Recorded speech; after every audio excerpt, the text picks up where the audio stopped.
pause it. Don't stop it, just pause there. Yeah.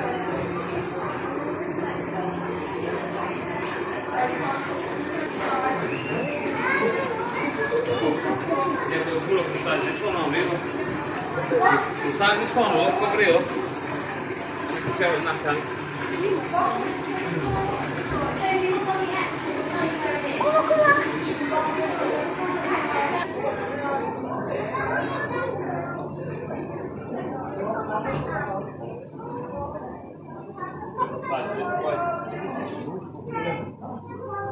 I'm just taking your footage.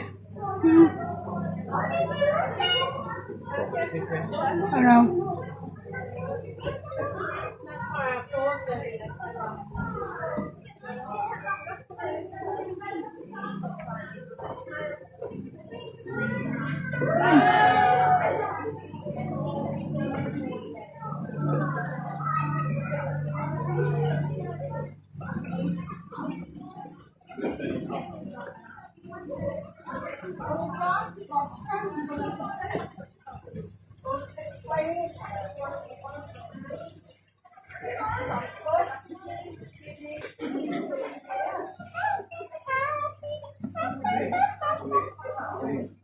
Oh my god! Look at these big boys! Bubbles.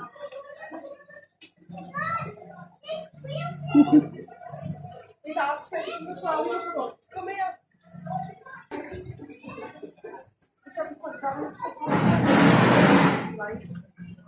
No, you're going to do what you can.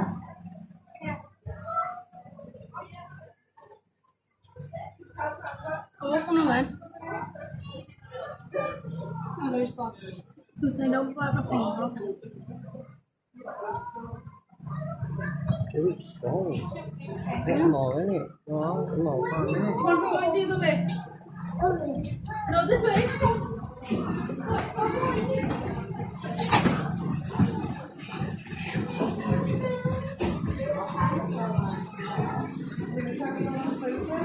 Yeah. Oh, we put some of the cashew.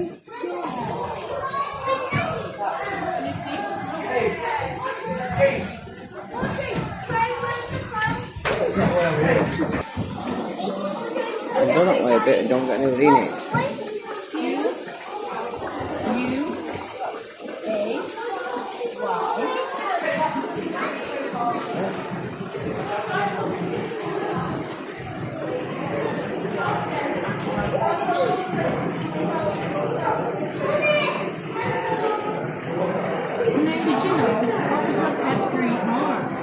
I know. Look, it's so cute. Oh yes. Wait, I already know that we have. Can I get a picture of that?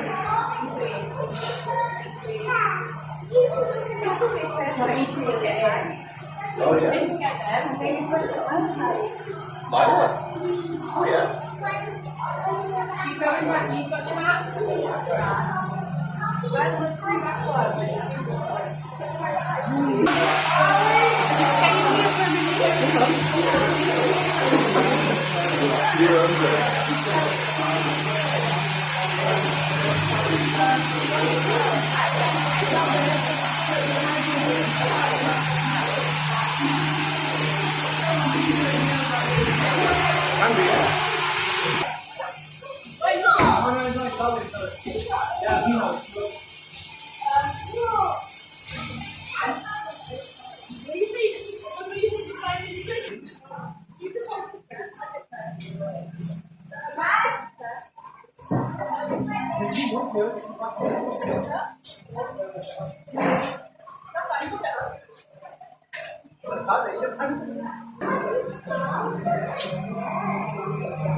I know I've got all the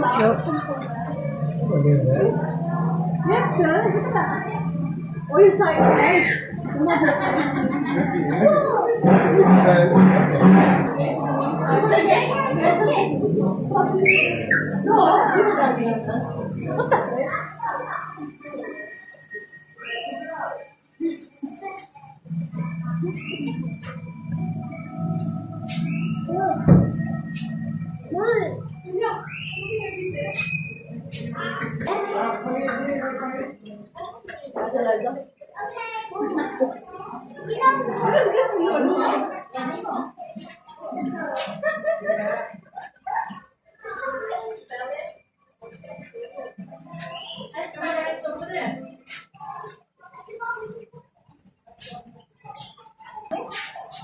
Where's my instrument? I think it's on. No, no. I'm sure this is there. See,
Water over there. We're having a bit of maintenance in our nursery area, which is where stingray ventures, which is where our beautiful babies would have been. But because of maintenance, we put them in here over there. But it has to obviously keep them separate because we can't have them with full grown out during this time moment because they've not been introduced properly. However, in total, normally in this tank, there would be 8 of these. 6 males and 2 females. Now, as you can see, they are constantly swimming around all the time. This actually means that they're a pelagic shark. Now, pelagic means that they have to keep swimming to be able to keep breathing and stay buoyant.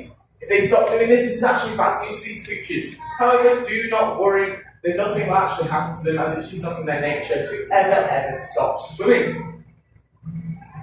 Now, there's one really cool thing actually. You're probably going to be thinking, well, how do they sleep then? Well, they're actually currently sleeping right now. So what they're doing, they're getting the whole body, chopping it in half. One side of the brain is awake, the other side of the brain is asleep. And then they'll just keep swapping over every single time like that. The only time you'll see these sharks fully awake is where both sides of the brain are, I'm alert, I can sense there's food, and then they'll be alert for half an hour. Then after that half an hour period, they'll go back to the same motion of sleep awake, sleep awake.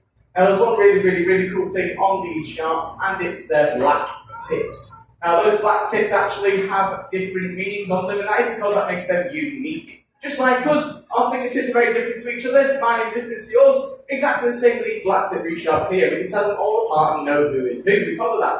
There is actually a female in here called Wilma. We called her Wilma because she actually has on her top fin a W.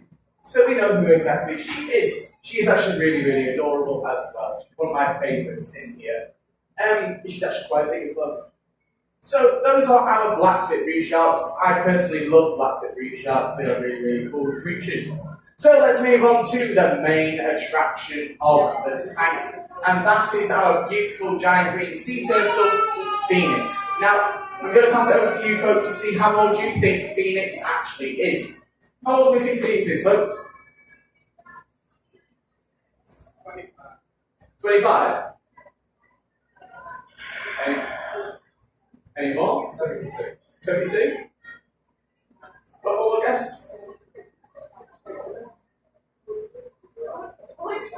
109? Yeah. So the oldest recorded turtle in the wild that was actually, they were 150 years old. Sadly, he has now passed away, but he has reached to that whopping age of 150. However, sea turtles and phoenix could actually live up to 200 years old. These creatures are obviously prehistoric. They actually were dated before the dinosaurs even came around. So yes, you would think that you actually are looking at a really old creature, prehistoric. However, she is far from that. She is actually nowhere near 200, nowhere near 100, not even near 50. In fact, she's actually just under halfway to 50 years old. She's actually 3 years younger than I am. She is 23 years of age. She is a baby, a teenager, and she definitely acts like it. She's the biggest diva of this whole tank.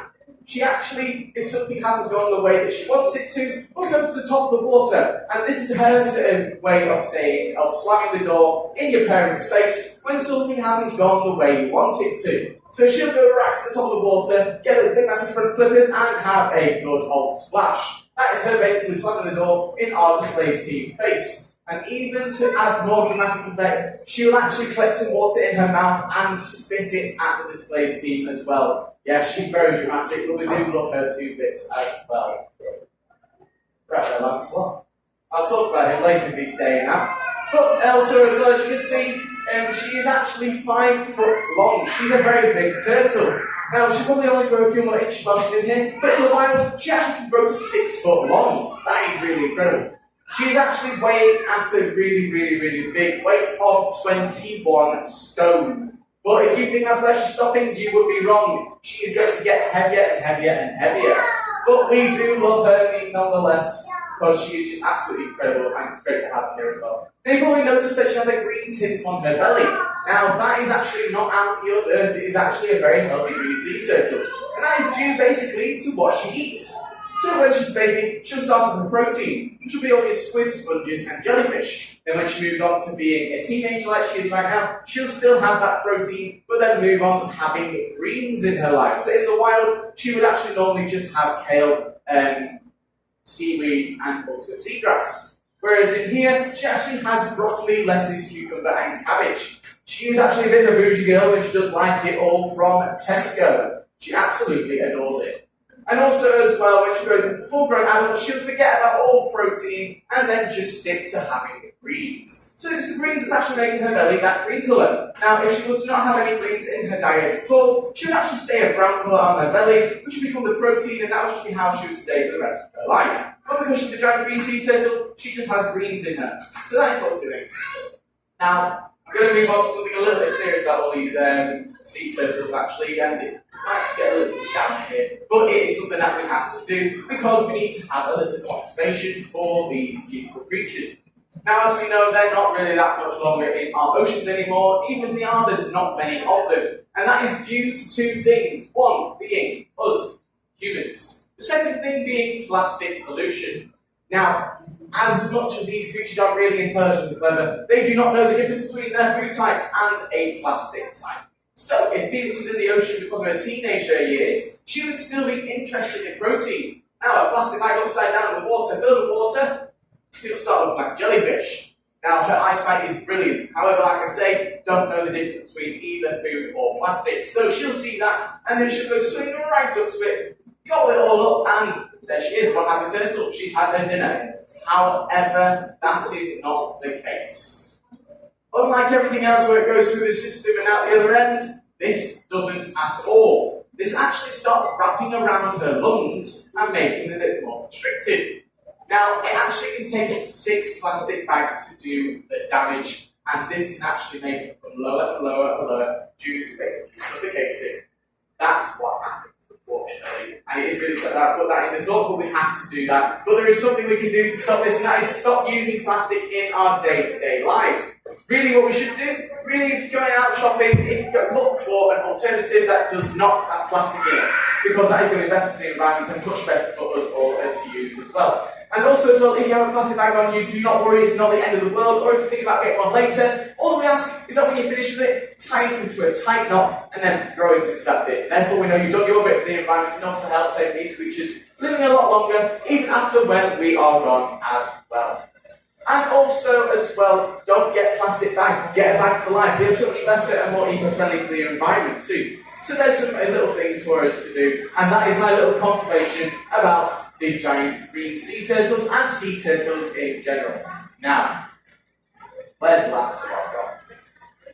There was a really big fish, if you just saw it before. I will actually talk about it just in case it does come back out. I think he will. I think he's not far actually. Basically, Lancelot, that you saw, he's a really, really, really big fish. He is actually a Queensland grouper. He is actually my personal favourite in this whole centre. He is absolutely gorgeous. He really is. And this is the reason why I think he's gorgeous. Mainly because of the features he has. Obviously, as you saw, he looks really grumpy. However, that grumpy face is actually due to something that he can do with his mouth.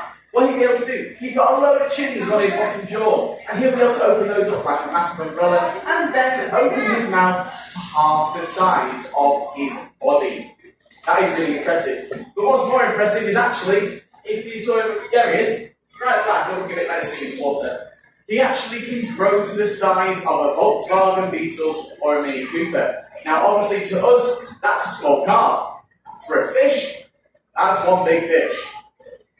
Now, he is actually known as a shark gobbler. Now, a shark gobbler, because in the wild, if he was actually full-grown size, he'd actually be able to swallow one of the black-tip reef sharks whole.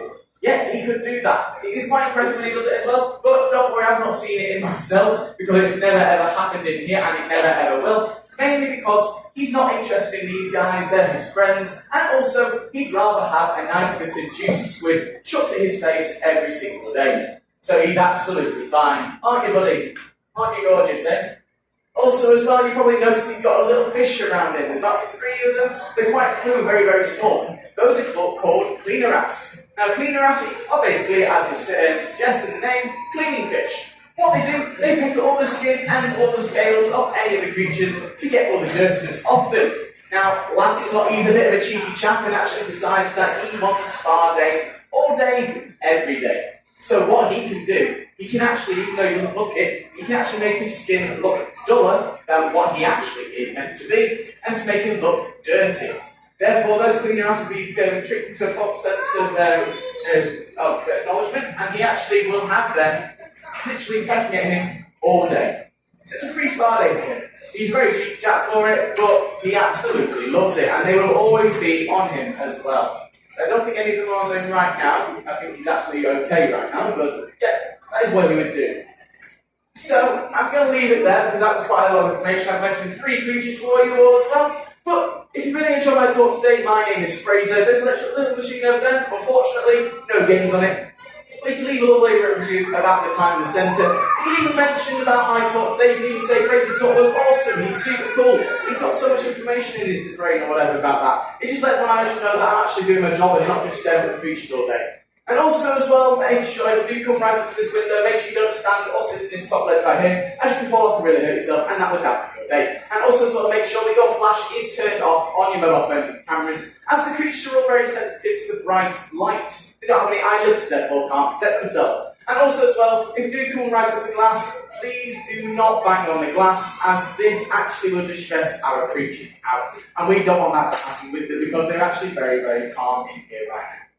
Apart from that, if you have any questions, do feel free to come up to me. I am more than happy to answer any you may have. Even anything about any of the creatures I've not mentioned about. There are actually some nurse sharks that have just appeared actually right now. They've clearly been startled by something. So they're now awake just for a bit. I can talk to you a bit about them if you want to. But if you have any questions, please do come to me. Like I say, my name is Fraser. Thank you so much for listening, and I hope you enjoy the rest of the time here at Sealife Blackpool. Thank you very much, folks.